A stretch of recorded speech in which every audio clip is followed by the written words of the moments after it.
Les amis, bonjour, j'espère que vous allez bien. Bienvenue dans cette nouvelle vidéo. Donc là, on est en mode un petit peu vacances tranquille. On part en vacances à Salou, voilà, quelques petits jours. Et donc là, j'en ai profité, voilà, pour faire une petite halte. Certains reconnaîtront cet endroit, hein. On est donc à la frontière, à la Jonque. Mais voilà, je me suis arrêté pour manger, attention, hein. On s'est arrêté pour manger, je suis en famille. On n'est pas venu pour autre chose. Si les frérots ils vont pour autre chose, c'est très bien, ça vous fait plaisir. Donc voilà, là on est dans le cadre familial. Et donc voilà, je vais vous parler un petit peu donc, de mon nouvel achat. Un achat en fait voilà, d'une grosse berline pour pouvoir partir en vacances. Et donc je suis revenu à une bonne vieille E60. Voilà, j'avais eu une F10 il y a quelques temps de ça, en 535, en 550. Et là, bon ben là, voilà, je suis revenu au F10, puisque vous savez qu'avec la GTR on ne peut pas partir en vacances, c'est compliqué. Avec la E36 non plus, c'est pas adapté. Donc voilà, j'ai repris cette voiture qui a vraiment de grosses qualités.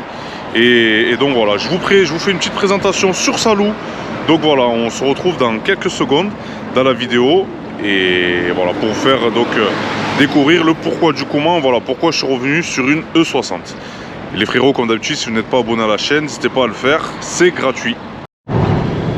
Donc les amis, nous voici à bord de cette 535D. Donc vous voyez, voilà, c'est vrai que les E60, on le sait, c'est vraiment fait pour bouffer de la route, l'autoroute surtout. Là vous voyez, moi ce que j'aime bien de cette voiture, c'est que donc, je suis à 130 km/h. Et vous voyez, je suis en dessous des 2000 tours. Donc ça c'est bien pour la consommation. C'est très bien aussi pour le bruit. Et c'est vrai que la petite question que j'aurais à vous poser, est-ce que sur 530D, 525D, le rapport de boîte est le même, ou de pont? Puisqu'être en dessous des 2000 tours, c'est vraiment royal. Je sais que sur les séries 3, les 35D, les 30D à 130, on est plutôt à 2100 tours, pratiquement 2200 tours même. Et donc voilà, c'est une des principales qualités, des choses que j'aime bien sur cette E60, voilà, c'est de pouvoir me caler à 130 en dessous des 2000 tours. En conso, je dois être à peu près à 6 litres 5. Donc franchement, c'est vraiment royal. Après voilà, c'est vrai que la E60 a quand même pris un petit coup de vieux. Bon, elle est sortie en fin 2003. Là, celle-ci est une version LCI, donc on est sur du 2008. Donc voilà, on a toujours ce CCC à l'ancienne. C'est vrai que, allez, si vraiment je dois garder le véhicule, je pense lui mettre un petit Android. Parce que c'est vrai que l'Android fait vraiment quand même la différence. Et donc voilà, moi ce que j'aime bien également, c'est cette boîte sport. Avec le bouton sport et les palettes.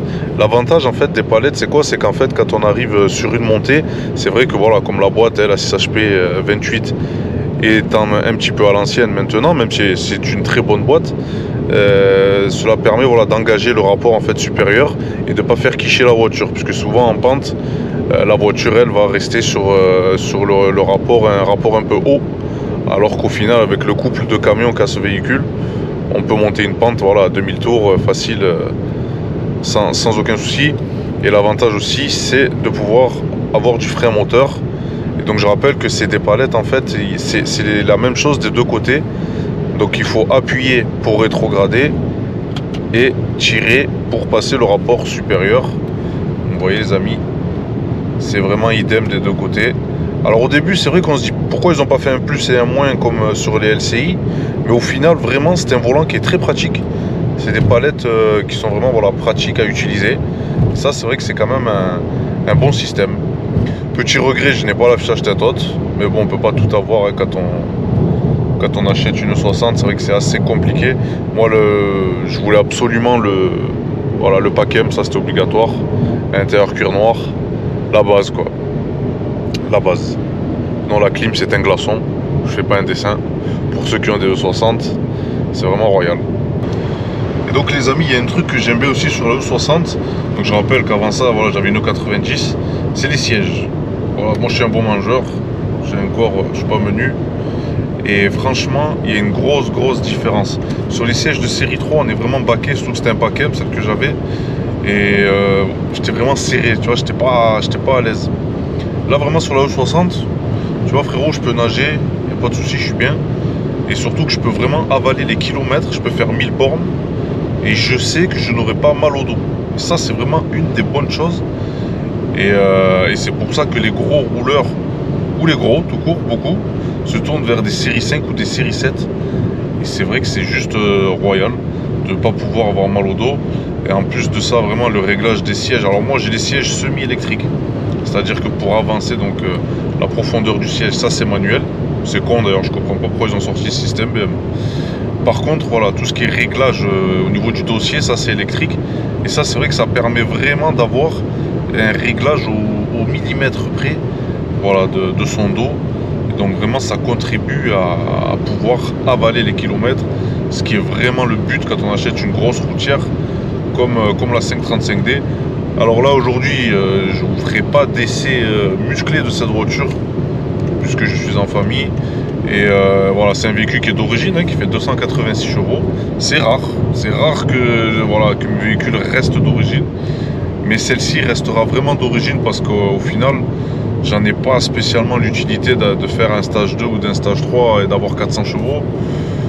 Bon, si le FAP il meurt un jour, je vais pas vous dire je vais remettre un FAP, on fera un déFAP. Mais vraiment pour l'instant, il n'y a pas besoin. Ce qui compte, c'est pouvoir faire de la route avec du silence et être tranquille. Donc les amis, voilà, on a changé de décor, on est bien à Salou et ce sera mieux pour tourner ici, c'est un peu plus tranquille. Donc voilà, pour revenir au véhicule, donc comme je vous ai expliqué, donc c'est une 535D E60 LCI. Voilà, donc qui développe 286 chevaux d'origine puisque c'est un phase 2. On sait que sur ces versions, donc il y a eu les versions phase 1 en 272 chevaux et donc les LCI qui sont en 286 chevaux. Alors déjà, on va parler un petit peu donc de l'extérieur. Donc le véhicule est un Pacem d'origine. Voilà, donc là, il est strictement donc d'origine avec les jantes d'origine qui ont simplement été repeintes en noir. Donc voilà, par rapport au kit carrosserie, par contre, c'est vrai que là, vous voyez, c'est un pare-choc type M5. Puisque le Pacem est légèrement différent. Donc à mon avis, l'ancien propriétaire, puisque c'est lui qui a fait la modif, soit voulait un avant de M5, soit a dû taper le pare-choc avant. Et donc du coup, c'était peut-être plus économique de mettre ce pare-choc là, je ne sais pas. Moi je l'ai acheté tel quel en tout cas. Donc voilà. Donc là on a toujours des petites fantaisies avec des calandres noirs. Ce qui fait vraiment bien la diff sur les phases 2, vous voyez, c'est au niveau donc des phares ici, où c'est un nouveau design sur les LCI. Et vraiment, c'est vrai que ça change vraiment la donne. Là, on a les jantes donc en 18 du Pacem, voilà, qui sont simplement repeintes en noir, donc vraiment ça le fait. C'est vrai que voilà, moi je cherchais un véhicule stock pour la famille, c'est pas pour aller faire des rassemblements ou taper du run ou n'importe.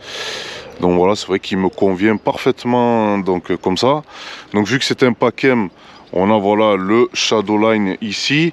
Là toutefois on remarque, vous voyez ici ça a mal vieilli. Donc ça je vais voir si je peux le faire reprendre. Mais sinon voilà, ça lui donne toujours ce petit look gangster. Et donc en plus de ça, j'ai fait faire un petit teintage de vitres. C'est quand même mieux quand on roule. Et c'est surtout bien pour la petite princesse quand elle est derrière, comme ça elle n'est pas embêtée par le soleil. Sinon voilà, qu'est-ce que je peux vous dire de plus? Bon, les rétros d'origine, c'est vrai que ça accuse un petit peu voilà, l'âge, donc je trouve qu'ils font un petit peu vieillot. Donc deux solutions, soit mettre des petits rajouts de coque ou bien alors mettre des rétros d'M5, mais bon, le tarif n'est pas tout à fait le même. Là, pour revenir donc à l'arrière par rapport aux jantes, donc il y a une paire de cales qui a été installée. Et c'est vrai que depuis que donc je croise des E60 d'origine, on se rend compte vraiment que si on n'a pas les cales, les jantes rentrent. Et là, avec une petite paire de cales, franchement, ça le fait. Je ne sais pas c'est du combien exactement elles étaient installées comme ça quand je l'ai acheté. Mais voilà, c'est vrai que ça lui donne, vous voyez, à l'arrière, ça fait moins petit. L'ancien proprio a rajouté alors un petit spoiler ici type carbone. Bon, c'est fantaisiste, je vais pas dire que j'aime pas. Bon, il y est, je verrai, peut-être que je le virerai. On verra ça. Par rapport au feu à l'arrière, voilà, pareil, donc là c'est les feux LCI avec les types araignées. Je me rappelle qu'à l'époque, quand ça s'était sorti, la première fois que j'en avais vu une, c'était juste ouf. Et c'est vrai quand même que ça a gardé son charme, aujourd'hui, ça a vraiment gardé son charme. On a le spoiler d'origine donc du Pacem, voilà, qui est cool. Et donc voilà, à l'arrière, le beau pare-choc M avec son diffuseur. Et donc moi le véhicule a l'option attelage, voilà, d'origine. Donc avec une petite clé, je peux le laisser, je peux l'enlever, là je l'ai laissé. Mais voilà, ça c'est une petite option donc qui est sympathique. Et c'est vrai que ça le fait. Donc les amis, l'intérieur du véhicule, voilà, qui est sobre, cuir noir, avec ici les petites baguettes en gris. Franchement, c'est voilà, c'est soft, ça suffit. Bon, il y a la Red Bull. Par contre, voilà, je vous demande simplement d'être gentil avec moi. C'est un véhicule vacances. C'est vrai qu'on a passé quelques petits moments et donc il est sale. Donc voilà, j'ai pas eu le temps de le nettoyer et je vous prie vraiment de m'excuser. Donc pour revenir à la partie Packem, hein, voilà, ben ici le petit seuil de porte, le repose-pied, donc M. Là, on a les sièges sport qui malheureusement sont semi-électriques. Franchement, ça, j'aurais jamais compris pourquoi BMW ne nous a pas fait soit manuel, soit électrique. Alors c'est bien puisqu'on a quand même, voilà, on a le dos qui se règle électriquement. Donc ça, c'est quand même cool parce que c'est vrai que ça permet d'avoir un bon réglage. Et voilà, la hauteur aussi du siège. Et après, voilà, pour avancer le siège, en fait, donc c'est manuel. Donc ça, je trouve ça un petit peu stupide. Mais bon, voilà, c'est le choix de BM. Une option qui me manque grave, parce que j'ai toujours eu cette option sur mes E39, c'est le réglage donc de la colonne électrique.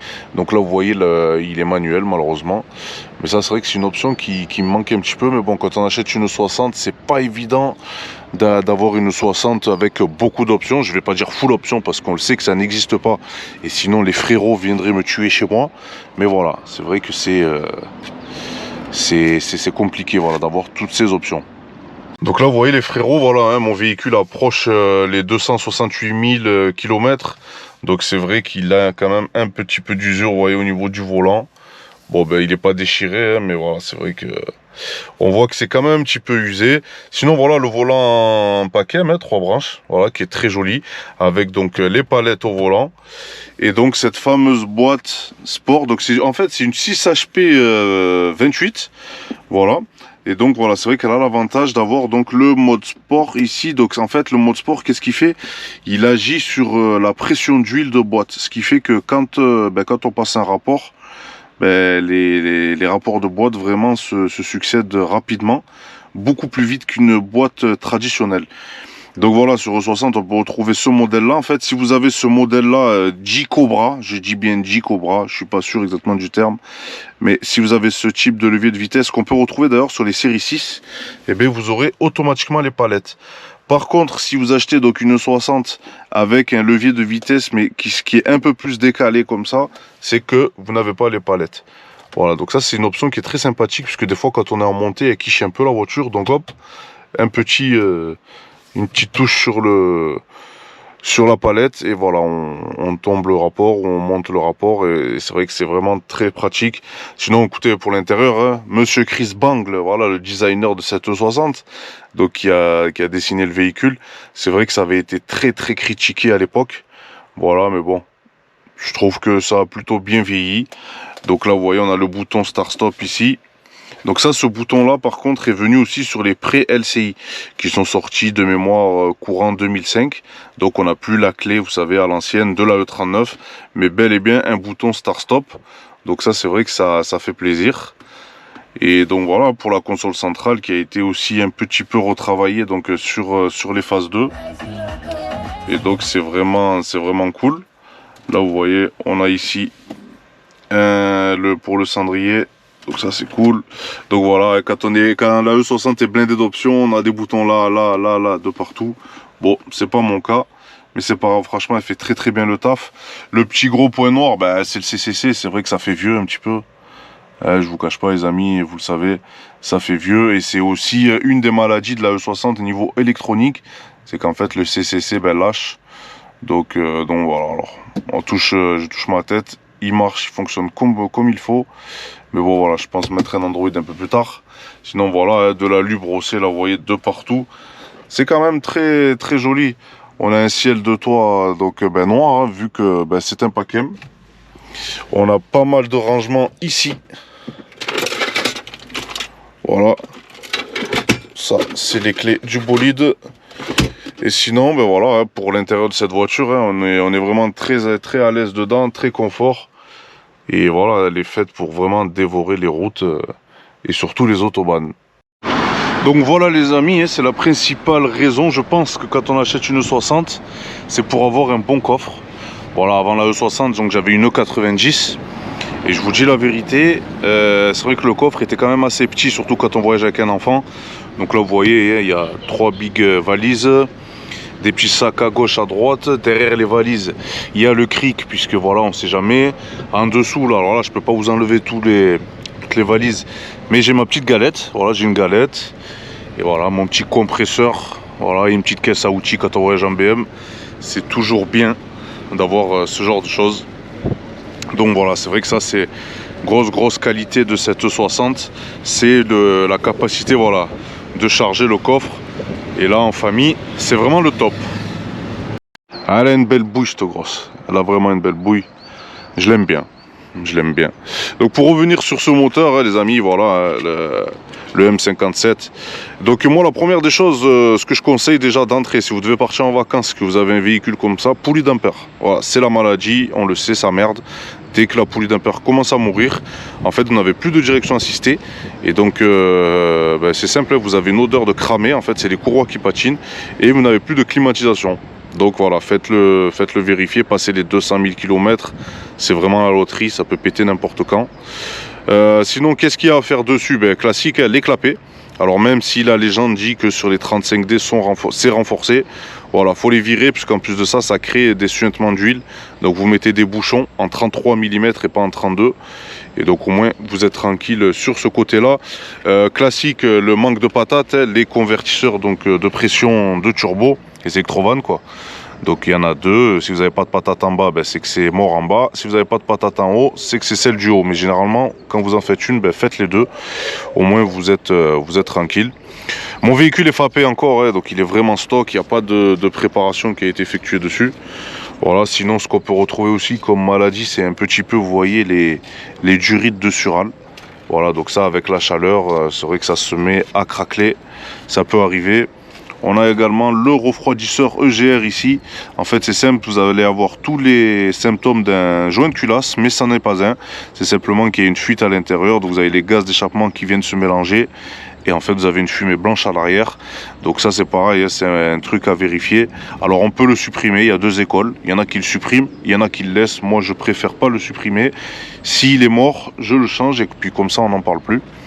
Sinon, voilà, hein, faire surtout donc les vidanges de boîte aussi. Qu'on zappe souvent ça, hein, tous les 80 000 km.